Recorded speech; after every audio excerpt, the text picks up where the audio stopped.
Habla el presidente Henry Ramos Alú. A ratos, presidente, cuando oigo los aplausos digo, caramba, pero ¿será que perdimos las elecciones? Por el tronío, por el sonido de los aplausos, pero sin embargo la realidad fue otra. Esta sesión, digo, costó mucho por todas las incidencias que hemos tenido que afrontar desde la proclamación de los diputados hasta hoy. Bien, y usted sabe, presidente, y lo sabemos todos los políticos, que a veces hay que doblarse para no partirse. Pero que nadie se equivoque, con que este es ahora un poder constitucional autónomo que va a debatir, va a legislar y va a controlar.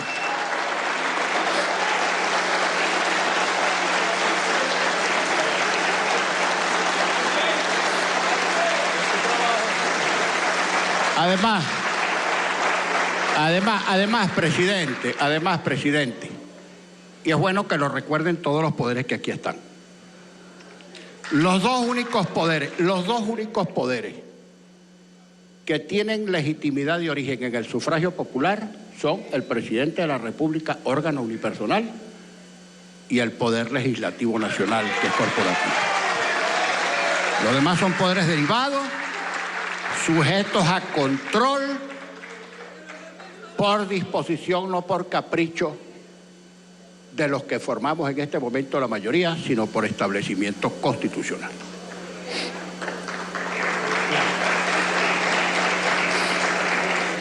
En todo este tiempo, todos hemos acertado y todos nos hemos equivocado. Es la verdad. Por cierto, que si nos equivocamos y perseveramos en el error, no me canso de decirlo, la perseverancia en el error tiene una dinámica intrínseca que nos lleva a que los errores sucesivos sean cada vez más grandes. Si, en cambio, rectificamos o corregimos el error, si enmendamos, tenemos posibilidad de salir a flote. Presidente, tenemos 17 años con este régimen, con este modelo, y por primera vez se llama diálogo. Grave, no se angustien, déjenlo nervios, tengan paciencia, tengan tolerancia, que de todas maneras, aunque no lo quieran escuchar, voy a decir lo que voy a decir. En estos 17 años, presidente, asidos a un modelo económico, a un modelo de desarrollo que no ha tenido buenos resultados, requería desde hace bastante tiempo rectificaciones y enmiendas. Basta de nominalismo. Plan A, plan B, plan de la patria. Presidente, y las consecuencias económicas son cada día peores porque el modelo se ha equivocado, el modelo es erróneo, y ahí están las cifras, ahí están los resultados.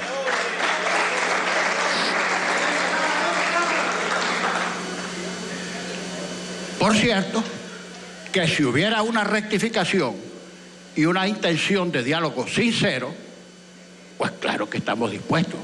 ¿Quién puede querer que sigan las colas, que siga la inflación, que siga la inseguridad, que siga el colapso de los servicios públicos, etcétera, etcétera? Nadie puede querer eso. Si no quieren escuchar, se tendrán que taponar los oídos o irse del salón, porque voy a decir lo que tengo que decir.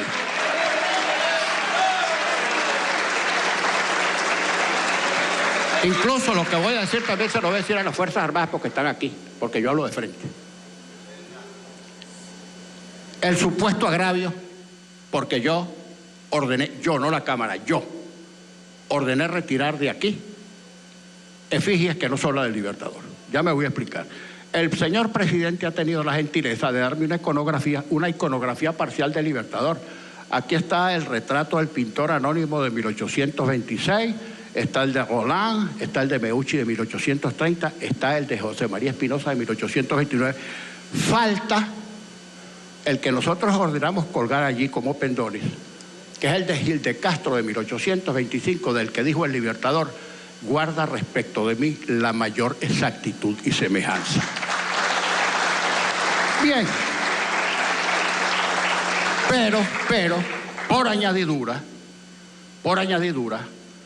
la imagen del Libertador que se trató de reconstruir a partir de la exhumación que por acuerdo unánime de la Academia de la Historia se consideró profanación, para de ahí reconstruir una imagen del Libertador con ciertas semejanzas para amulatar el rostro del Libertador, no es para nosotros el rostro del Libertador.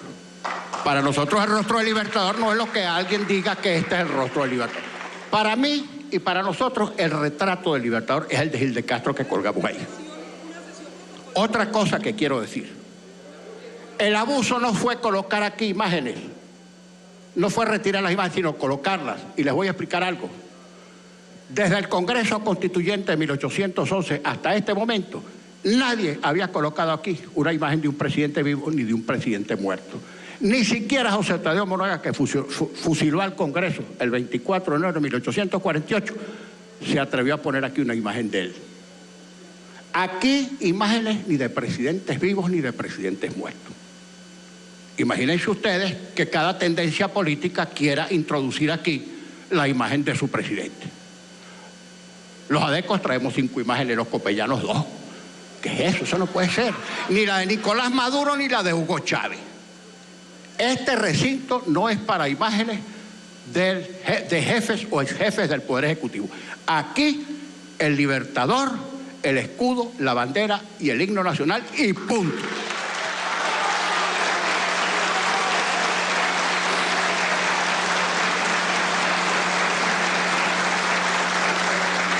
La ley de amnistía, presidente Maduro, la ley de amnistía.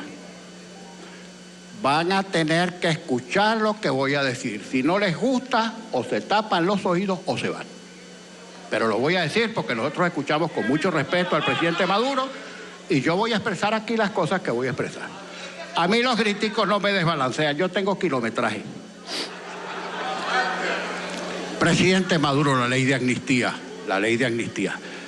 Yo he escuchado casi con ese retintín que los 43 muertos fue como que si los hubiera asesinado la oposición. No se angustien que voy a decir lo que voy a decir. Hubo 43 muertos. El tal muerto de La Guaya fue uno. El muerto del francotiro fue otro. Pero ¿quién reprimió las manifestaciones? Los muertos se produjeron cuando hubo represión policial y militar de las manifestaciones. Yo no voy a evaluar, por cierto que no voy a evaluar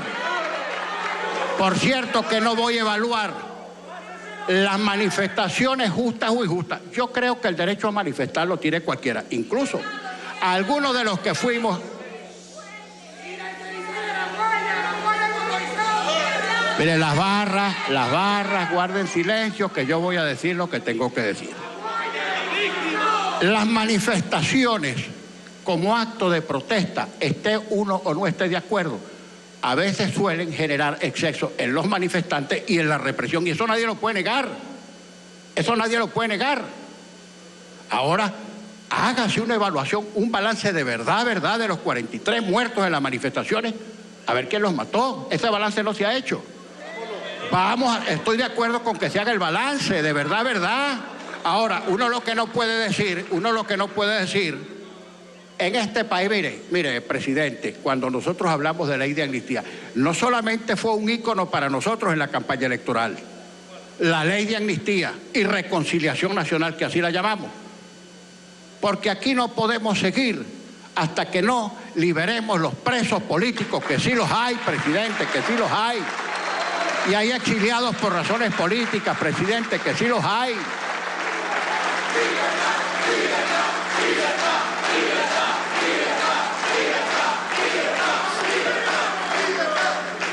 Bueno, y en hechos gravísimos, por ejemplo.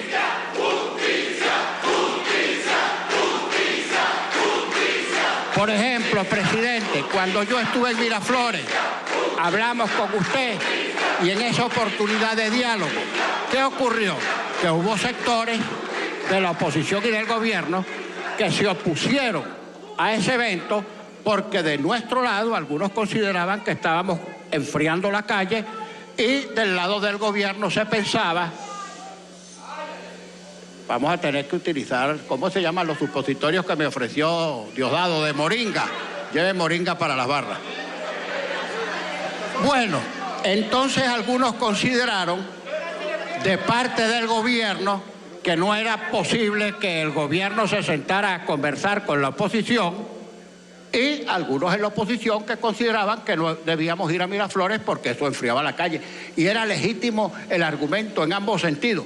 Pero al final, lo que no fue diálogo sino debate, nos sirvió para que el país viera que era perfectamente posible que gobierno y oposición intercambiaran puntos de vista sobre algunos problemas de la vida nacional. Y eso fue positivo. Lo que pasa es que esa reunión no tuvo resultado porque no produjo ningún efecto.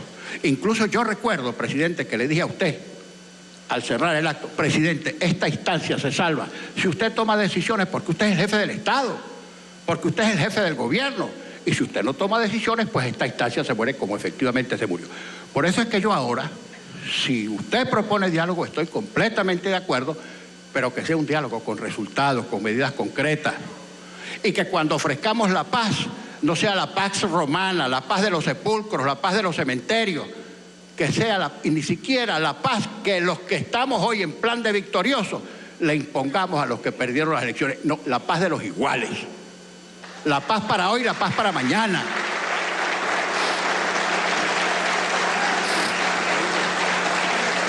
Presidente, perdóneme que sea crudo en algunas cosas, la guerra económica y la guerra económica y la guerra económica. Por cierto, yo quiero decir algo, no sé si hiero sensibilidades. Usted no es el culpable de esto, porque usted es de una situación terrible. Terrible. Si Chávez hubiera estado en este momento aquí, cuidado si la situación no sería peor por las propias características de su personalidad mesiánica, invasiva. Bueno. Si les gusta, si no les gusta, mire, y vayan acostumbrándose que la imagen de los hombres públicos, vivos o muertos, está sujeta a discusión.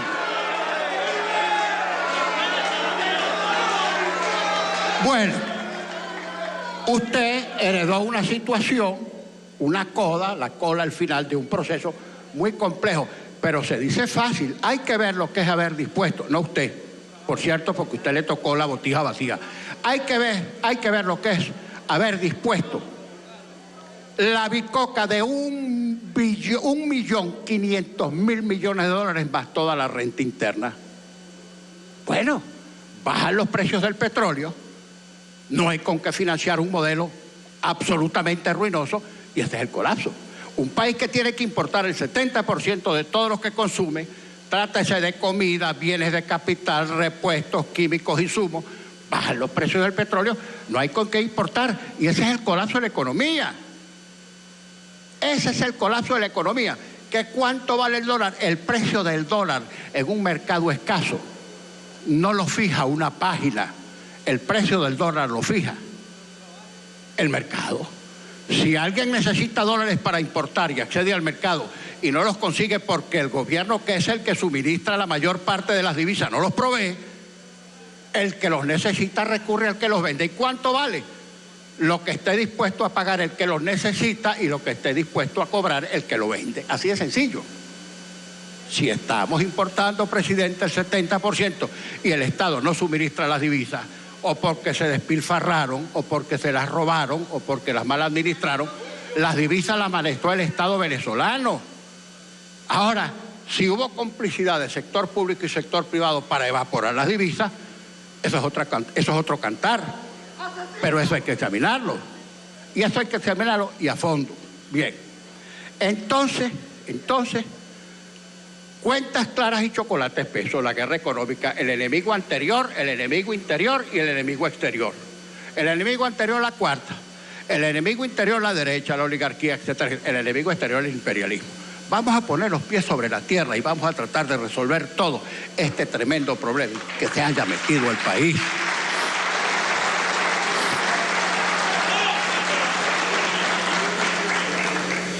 Uy. Otro tema. Espero estar en cadena, presidente. Ah, gracias. Mire, no, bueno, menos mal, porque yo me aterraba así después de escuchar su discurso. Nos bajaban el switch y no nos ponían en cadena. Eso era verdaderamente pavoroso. Y usted, presidente, que me cita permanentemente, a veces me cita para mal, a veces para peor y a veces para pésimo, pero le agradezco la cuña. No más que los Roberto. Exacto, bueno, y si se refiere al canal del Estado, bueno, todos los programas, está bien, yo sin derecho a réplica además, presidente, que es lo malo. Pero bueno, yo me resigno, fíjese, también los Roberto. Fíjese, entonces, le voy a citar algunos pequeños ejemplos que servirían para hacer un diagnóstico claro de la situación y ver cómo lo podemos enmendar. Fíjese, presidente, sería bueno hacer un inventario de todas las empresas ocupadas, expropiadas, a cualquier título. Pequeñas, medianas y grandes. Edificios, inmuebles, fincas, etcétera. Industrias de cualquier tamaño. Para que usted vea, presidente, las cifras aterradoras de la situación de esas empresas. Hágalo. Fedecámaras tiene la cifra, pero no se atreven a darla. Fedeagro, las asociaciones de producción, también las tienen y no se atreven a dar. Vamos a hacer un diagnóstico de eso, vamos a hacer una revisión a ver qué resulta. Le voy a poner un solo ejemplo, presidente. Y constátelo porque alguien le tiene que decir la verdad alguna vez. Yo creo que por las empresas de Guayana pasó Terminator. Terminator. Le voy a poner un solo ejemplo, presidente. La tonelada de alúmina en el mercado internacional se tasa a $200 y producirla en Guayana vale $2.000. El Estado venezolano pierde $1.800 por cada tonelada de alúmina que produce. Vea la situación de Sidor, el número de los trabajadores, el número de las cabillas que produce. Entonces, hagan ese diagnóstico y después, con toda sinceridad, si queremos rectificar, si queremos salir a flote, tenemos que hacer como los cristianos, confesión de los pecados, contrición de corazón y propósito de enmienda para no perseverar más en los errores. Mire, presidente, voy al tema de la gran misión. Mire, el tema de la gran misión Vivienda Venezuela. Ocurre que el gobierno del presidente Chávez tuvo un rezago en la construcción de viviendas de muchos años y cuando él advirtió el rezago, arrancó con la gran misión Vivienda Venezuela. ¿Y quién va a negar que han construido viviendas? Muchas viviendas. Ahora, caramba, pero qué angustia. Qué angustia, no la mía, la de los que no quieren oír lo que uno está diciendo. Fíjese, es muy buena la gran misión Vivienda Venezuela y el proyecto que dice, es muy bueno.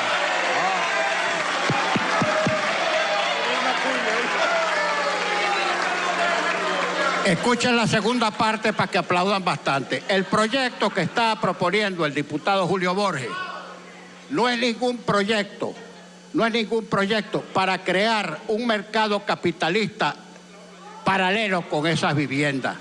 Pero se trata de titular para que los poseedores precarios tengan un título con ciertas limitaciones para que no la recomercialicen. De eso se trata. Ahora. Caramba, presidente. Yo lo veo a ver si usted...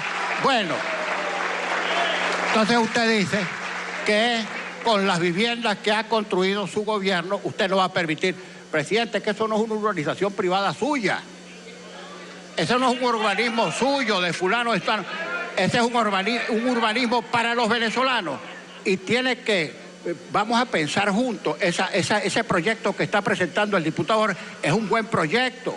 Eso no pasa por desconocer que las viviendas las construyó el gobierno, por Dios.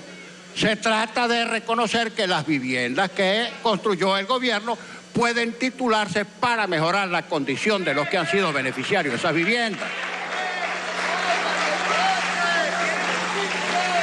La moneda, presidente, la moneda.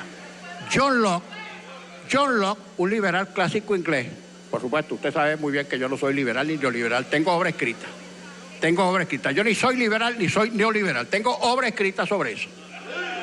Obra escrita. Ustedes lo saben y son libros de consulta académica, incluso por profesores de extrema izquierda, para que lo sepan. Bueno, John Locke dio una definición perfecta de la moneda, elemental pero perfecta. Una cosa durable que los hombres deben mantener sin arruinarla. Una definición perfecta. Sucumbir a la tentación. ¿Dónde está el presidente del Banco Central? Ya estoy viendo a Merente. Sucumbir a la tentación de tener cada vez más bolívares con los mismos dólares equivale a tener más bolívares de menor valor, porque la inflación ha sido, es y será siempre la consecuencia económica de decisiones políticas. Así de simple, así de simple.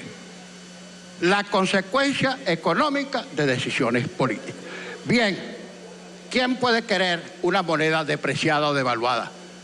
Patético, terrible, que nuestro billete de 100 tiene menos valor o menos poder adquisitivo y vale mucho menos que el papel y la tinta en la cual está impresa. Y no hablemos de la moneda de acuñación metálica, que es todavía peor. Bien, presidente, las elecciones que acabamos de hacer, yo no tengo complejo en admitirlo. Por supuesto que tuvo mucho de voto castigo, claro que sí. ¿Por qué? Porque en la coyuntura, en la crisis en este momento, la gente evaluó como negativa la gestión de gobierno. Ese es el voto castigo. Cuando el gobierno lo hace bien, el gobierno cobra y sus candidatos sacan votos. Cuando el gobierno lo hace mal o la gente percibe que lo está haciendo mal, eso también tiene implicaciones y consecuencias electorales. Puede que algunos hayan votado por uno que otro candidato allá que le pareció muy bueno, pero el grueso del elector se inclinó así y eso hay que admitirlo. Ahora, eso supone una corrección. Si alguien quiere ganar y está consciente de que el voto castigo lo perjudicó, debe corregir para que el voto castigo no lo vuelva a castigar. Y eso tiene un efecto de vaso comunicante en la sociedad venezolana o en cualquier sociedad de países mucho más adelantados políticamente que el nuestro, pero eso tiene un efecto de vaso comunicante y así funciona, así funciona. Otra cosa, presidente, dicen que bueno, ganó la contrarrevolución y ganó la contrarrevolución. Porque mira, las revoluciones tienen un ingrediente de nominalismo verdaderamente patético, nombres, enunciados, etcétera, solemnes a veces, que se estrellan, se espatillan en la realidad. Yo recuerdo, por ejemplo, que el primer gran enunciado solemne, por cierto, en mal del nombre del Libertador, fue el célebre Plan Bolívar 2000, que nadie investigó. Ese Plan Bolívar 2000 fue aterrador, aterrador. Yo no quiero entrar en detalles y en explicitaciones mayores porque este no es el momento para hacerlo, pero eso tendrá que investigar algún día. Bueno, entonces, no vale con que hagamos enunciados, sino con que, perdón, las políticas que ejecutemos tengan sus resultados. El voto castigo, claro que funciona, y qué temor tan grande, ¿vale? ¿Ah? No te asustes. Que entre todas las cosas he sido venial con el presidente, no lo he maltratado. El diálogo. Bienvenido el diálogo, pero tiene que ser permanente. Aquí el diálogo aquí es noticia por lo excepcional. Es noticia porque es excepcional. Yo le aseguro a usted, presidente, que si las relaciones o las conversaciones oposición-gobierno fueran frecuentes, no constituyeran noticia, no serían noticiosas, pasarían como una visita rutinaria más, pongamos por caso, de algunos dirigentes de la oposición al Poder Ejecutivo o a la inversa. Por cierto, que celebro que usted haya designado vicepresidente a Aristóbulo Isturi, me parece un paso muy importante, de verdad.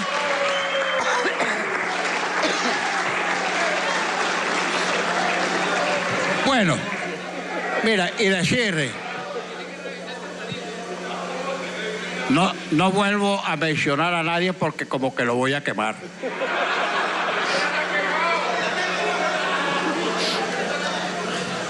Fíjese,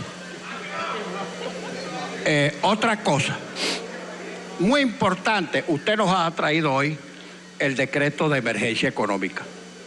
Hay dos interpretaciones, hay una según la cual restrictiva según la cual hay que hacer una sesión en 48 horas y despachar el asunto en 48 horas. Otros dicen que son 8 días. 8 días. Anuente. Contamos entonces, compañeros de la oposición, con 8 días para discutir el decreto a fondo y pedirle a los funcionarios, perdón, diputada, ok. Y ha quedado constancia, porque la anuencia es que todos pensamos que son 8 días, que es lo mejor para discutir más. Y por supuesto, con la prudencia del caso, porque nosotros no utilizamos el mecanismo de las interpelaciones como un instrumento para molestar, tendremos que pedir informaciones de algunos funcionarios del gobierno. Bueno, y contamos, por supuesto, con la anuencia del presidente Maduro. Por último, mira, ya finalmente para despedirnos, porque no me voy a encadenar. No digo. Para no encadenarme en el sentido de seguir y seguir y seguir por la tentación de hablar. Mire, yo dije cuando comparecimos a Miraflores el día 10 de abril de 2014, que creo que fue un evento muy positivo. El diálogo, el célebre diálogo de debate, mira, que para ambos tuvo un costo político, para el gobierno y para la oposición, pero eso pasó y todos entendimos que esos eventos hay que reproducirlos siempre y cuando tengan resultados. Allí yo dije algo que yo quiero repetir aquí. No sé por cuál extraña razón, serán atavismos históricos, que cada vez que alguien alude al tema militar, lo hace con una especie de temor, de grima, de pánico. ¡Uy, cuidado! No, ese es un tema que hay que tratarlo abiertamente y con respeto. Yo dije cuando estuve en Miraflores, y lo repito hoy, que para nosotros la definición de lo que debe ser la Fuerza Armada está en la Constitución, está clarísimo. La Fuerza Armada sin apellidos, Fuerza Armada Nacional, sin apellido. Yo leo la Constitución que dice Fuerza Armada Nacional. No pueden ser políticas, no pueden ser deliberantes, no pueden estar sometidas a ninguna parcialidad política. Y definitivamente, y esto es terminante, el militar activo que quiera hacer política, cuelgue el uniforme y vaya a hacer política. Cuelgue el uniforme. Porque mire, ustedes saben una cosa. El civil no puede deliberar con un hombre armado. El civil no puede deliberar con un hombre de uniforme si tiene parcialidad política, porque no son los militares de este o aquel partido, son los militares de todo el país, son los militares suyos y los militares míos, los militares de todo.